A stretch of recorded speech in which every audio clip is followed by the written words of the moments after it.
Okay, our first speaker of the day is Dan Shiebler from the University of Oxford, and Dan will be telling us about generalized optimization. Whenever you're ready, Dan. Hey everybody, I'm Dan. I'm a PhD student at the University of Oxford. I'm going to be giving a talk that's definitely on the more applied side of category theory and sort of applied category theory area that I think is on a kind of interesting topic. I'm going to turn my video off just for bandwidth reasons. All right, thank you everybody. So here's just sort of starting with the motivation behind this work. Basically the gradient descent and Newton's method algorithms, which I'll talk a little bit about what those are in a moment. They're used for optimization, for optimizing functions, and they have some nice invariance properties where if you change the distribution of your data and run these algorithms, you can get similar results under certain kinds of data set transformations. And I'll talk about how that's formal. But these properties are part of what we believe makes them effective, that the result of the algorithms is resilient under transformations of our data. And we can generalize these algorithms by replacing Euclidean maps with morphisms and the derivatives that the algorithms are built on top of with Cartesian derivatives, which is like a category theoretic structure that some of you might be familiar with, and that I'll define in a moment. And the question is, when we do this, when we generalize from the category of Euclidean maps to a general category and from derivatives to Cartesian derivatives, do these generalized algorithms have the same invariance properties? And so that was the question that began this research. And so that's what I'm going to try to answer. And the spoiler alert is kind of yes. All right, so let's talk a little bit about what are these algorithms and what exactly am I talking about when I'm talking about their invariances. So basically, given a differentiable loss function, we want to find the elements in the domain that minimizes that function. So in this case, I used A here. Really, this should be R to the n. So any Euclidean space, we want to find the vector in that Euclidean space that minimizes our function. In gradient descent, what we do is we set some starting vector and we repeat steps in the direction of the negative gradient. So that's these steps here. In Newton's method, we do basically the same thing, but we transform our negative gradient with the inverse Hessian matrix. The Hessian matrix is like the gradient, although it's the second derivative. So it's like the matrix of second derivatives. We take that matrix, we invert it, and we utilize that to rescale our gradient. And so these two algorithms are very effective in practice. Newton's method tends to be a little bit harder to run, given that the Hessian is just a full matrix of second derivatives, whereas the gradient's just a vector. But it also tends to be a lot more efficient. And it has some invariance properties that gradient descent does not have. So it's worth just mentioning that an optimization algorithm with this sort of recursive structure, where we are iterating our state, is a discrete dynamical system. And we can also represent this as a continuous. This is just a way to think about the fact that these algorithms are defined by this update function. Whether we think of this as a discrete system or a continuous system, there's some notion of an update function that looks at our current states and takes us to our next states. So concretely, we call this function an optimizer. So this is basically just a continuous function defined on Rn that can define either this continuous or this discrete dynamical system. And an optimization scheme is a function that takes an objective function, so like something that we want to optimize, and maps it to an optimizer. So the two optimization schemes that we've talked about are the gradient descent optimization scheme, which takes a objective function L that maps some vector to a loss and maps that to the negative gradient. and the Newton's method optimization scheme, which does the same thing, except instead of mapping to the negative gradient, it maps to the Newton's method term, which is the product of our inverse Hessian and our negative gradient. And so in both of these cases, our core structure is this optimization scheme and the optimizer that we're deriving from our objective functions. So now that we've sort of have our core definitions.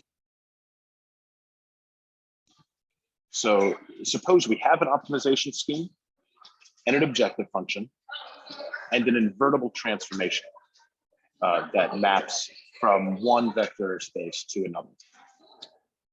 We can see that if this precomposition with this invertible transformation changes the signature of our function. The UL would be Rn to Rn, UL precomposed with F maps Rm to Rm, assuming that F is a function from Rm to Rm.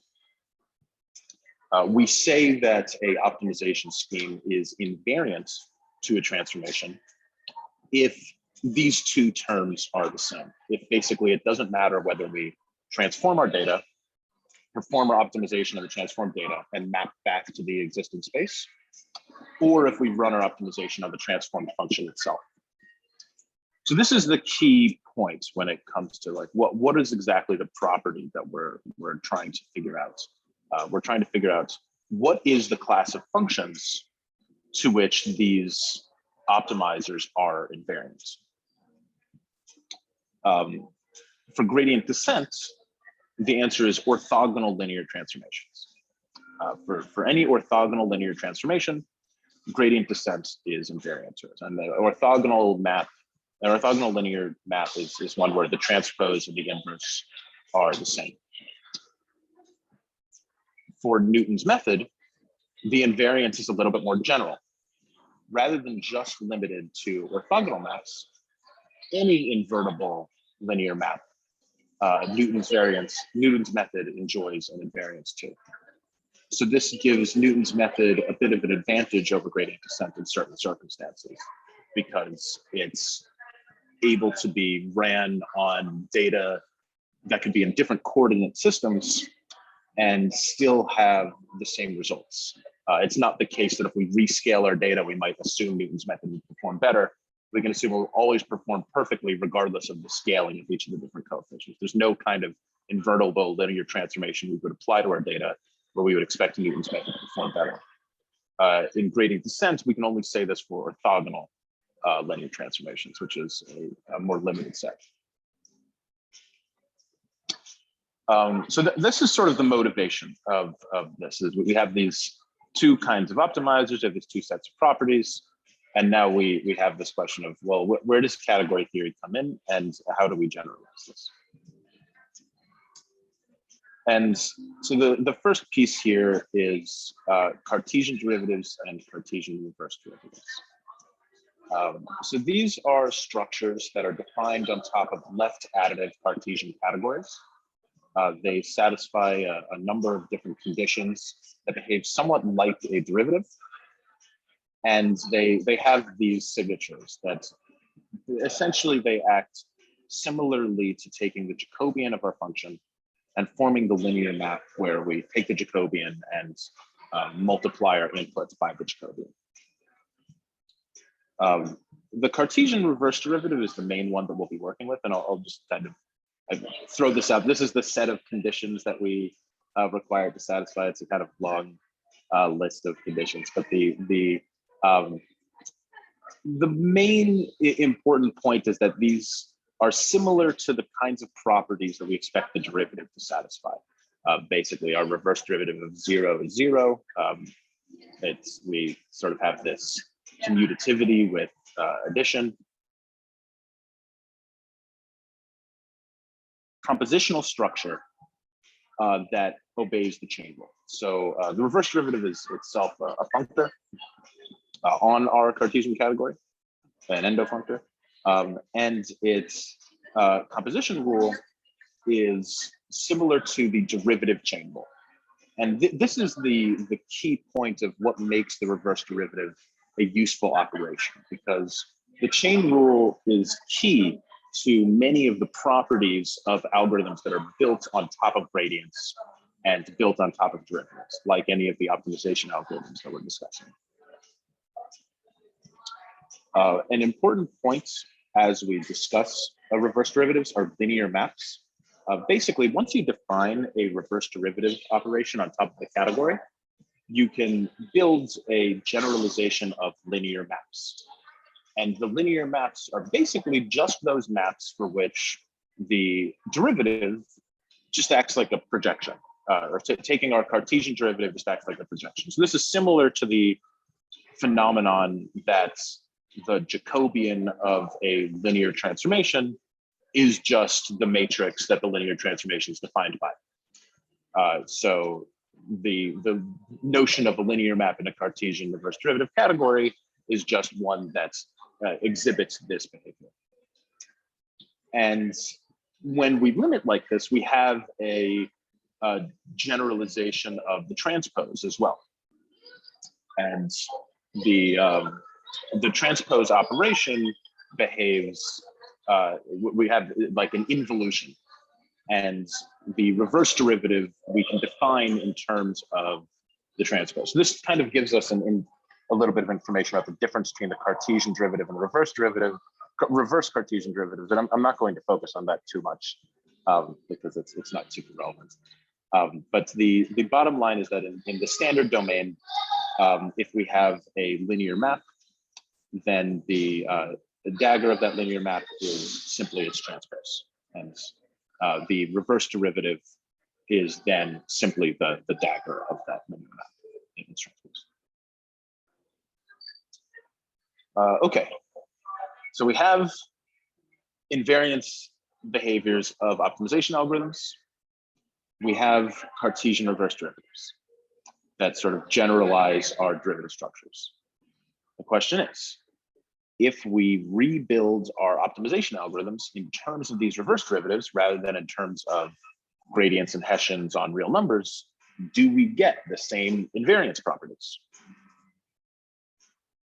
To start, we have just a notion of an optimization domain, which I'll sort of use to formalize this. So let's say we have a Cartesian reverse derivative base, Cartesian reverse derivative category base, and some chosen object. This object is like a generalization of R, like the real numbers in our category of Euclidean maps. So our sort of standard map, our standard domain that we'll work with is Euc, which is the category of Euclidean spaces and differentiable functions between them, and R, just the space of real numbers. So the objective maps are morphisms into X, simply are just our real valued functions out of Euclidean spaces. So this is exactly our objective maps that we were talking about when we were looking at gradient descent, our functions that get a vector and return a scalar. And we're just generalizing that with some focal object and a Cartesian reverse derivative category. So the generalized gradient of a particular objective map in our optimization domain is basically just the reverse derivative. We want to mimic the fact that the reverse derivative is just the gradient in the standard domain. The reverse derivative is just the gradient multiplied by a scalar, and so we pick some morphism out of the terminal object as our morphism that's going to behave like one. If we want to build a little bit more, this work is a little bit more than what I'm presenting. And if we want to build a little bit more structure on this, we need to add ring structures rather than just left additive structures. And in that case, one becomes the multiplicative identity. But we can, for the purpose of this, we can just think of it as basically any morphism out of the terminal object. And in the standard domain, then our generalized gradient is just the normal gradient. And this will behave just as a map from A to A.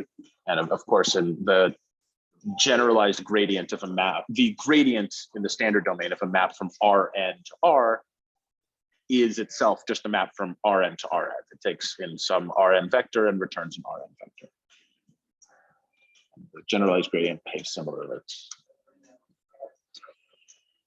All right, so now to sort of work towards trying to formalize our notion of optimizers and optimization schemes as objects in a category and functors. The optimization scheme, which we talked about as our map from objective maps to optimizers, we're going to represent as functors. And then the invariances in the optimization schemes that we discussed earlier will simply become functoriality over different source categories. So objective is our subcategory of the slice category of maps into our focal map, our focal object. Our objects are basically just our generalized objective functions. We are going to assume that our generalized gradient is invertible. This is important in a number of optimization circumstances, and it allows us to define Newton's method in the first place. That's the main reason why this is important. This is also assumed in a number of other kinds of works around the structure of optimization. If you're familiar with the back-propos functor work by Brendan Fong and David Spivak, it also makes the same sort of assumption. And in the standard domain, objective is simply the category of objective functions with invertible gradients and those maps that are between them that can act as data transformations. And our category of optimizers, our generalized optimizers, have as objects a generalization of our Rn to Rn optimizers, just maps, basically just endomorphisms in base. And our morphisms in optimizer are simply the base morphisms that satisfy this sort of pre-composition property, which is essentially an indication of the kind of invariant structure that we're capturing with optimization, where transforming the data before you perform the optimization or transforming it after you perform the optimization doesn't affect the trajectory and the convergence properties that you represent. And so this is sort of a generalization of that, where we have before transformation and after transformation doesn't make a difference. And so now the sort of punchline here with these two categories is that our optimization functors are our functors from some subcategory of objective functions and transformations between them into the category of optimizers. So different subcategories of objective correspond to different kinds of invariances that our functors might have, that our optimization schemes might have. So again, in the standard domain, our optimization functors are just the optimization schemes. So to go and build on top of the gradient descent of Newton's method examples, we have these two classes of transformations that we want to capture invariance to: invertible linear morphisms and orthogonal linear morphisms. We've already generalized both of these notions. We've generalized the transpose with reverse derivatives. So orthogonality simply means the inverse is equal to the matrix transpose in the linear case, in the standard domain case, and it means in the reverse derivative case that we have our dagger byproduct representing the inverse. And our linear maps, of course, have the Cartesian reverse derivative definition of linear, where the reverse derivative is simply equivalent to the transpose being a definition of linearity. And we can form these subcategories in which of our objective maps and the transformations between them, in which the morphisms are restricted to these transformations. So now comes the question of, is our generalized gradient descent and generalized Newton's method actually functors when we set up the structure between these two categories? And the answer is yes. I'm not going to step through the proofs. This proof is a little bit simpler. The Newton's method one is a little bit complicated. We define the functor very simply. It's simply a map. It behaves as the identity on morphisms, and on objects, it maps our objective function to simply its negative generalized gradients. This negative is from the left additive structure. And Newton's method, though, is a little bit more difficult because we have this inverse Hessian. And the inverse Hessian requires us to take a double derivative and then invert it. And we've only assumed that we have inverse first derivative, so it's not immediately obvious that the Hessian is going to exist. However, we have this nice property where the inverse function theorem, is kind of very analysis-y, allows us to rewrite the inverse Hessian as the Jacobian of the inverse gradient function. And so we've assumed that the inverse gradient function exists, and it's differentiable by the assumptions about our base category. And so we can form our generalized inverse Hessian, or something that we can kind of hand wave as being similar to it, in terms of Cartesian reverse derivatives with this structure down here. And so we have this kind of ugly looking thing here. And the question is this actually invariant to invertible linear maps? And it is. In fact, it is a functor from our category of invertible linear maps between objective functions into our category of optimizers. And so this invariance property that we define on real numbers and Euclidean spaces also applies when we look at Cartesian reverse derivative representations of the same structures.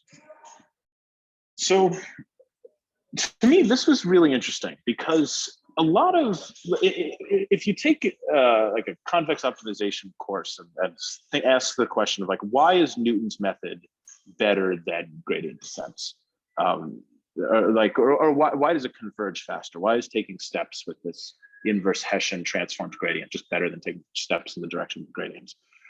I mean, a lot of the answers that you come to have to do with the curvature of the space, the way that the Hessian allows us to balance the values of the different coefficients. You get a lot of answers that have to do with kind of very analytical explanations. But the invariance properties here are entirely based on just the flow of composition in the chain rule and the structure of a Cartesian category in which we can add together morphisms. We don't need any assumptions of the curvature of the space. We don't need really even continuous maps. Reverse derivative categories are not a super general structure, but they do include a number of things that are more broad than Euclidean spaces, more broad than continuous settings. There's a recent paper showing that we can characterize sort of lenses of Boolean circuits as Cartesian reverse derivative categories. And importantly, polynomials also form Cartesian reverse derivatives. So that includes polynomials over generalized rings. So one of the interesting takeaways from this work is that we can define a meaningful notion of gradient descent in Newton's method over ring polynomials. So you don't need real numbers at all to define these things. And not only can we define this, but it will have some of the same nice invariance properties that we observe when we run these on real numbers. So in order to really build on this into a notion of what does it mean for these things to be optimization, we need to involve a little bit of ordering, and we need to involve a little bit more structure on the morphisms. So switching from left additive categories to ordered rings is one way to do this. But there's a number of different directions here, and thank you for listening.